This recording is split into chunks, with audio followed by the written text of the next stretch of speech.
paminta, cinnamon stick.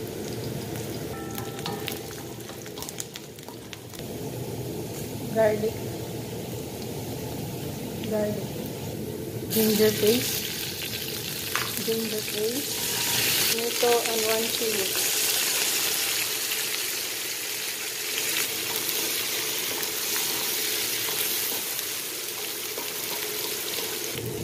Steam ng kangkong para madali na siya maluto.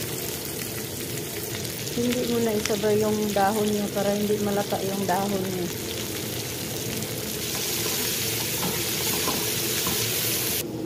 Spices powder, 1 teaspoon turmeric, 1 teaspoon coriander, 1 teaspoon cumin powder, and 1 vegetable Maggi cubes. And 1 teaspoon black pepper.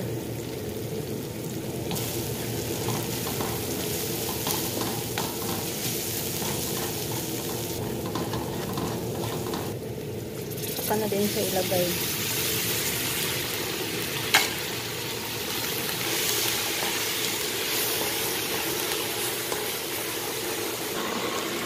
Little bit of water. Done. Tapos na siya. Lamig tayo.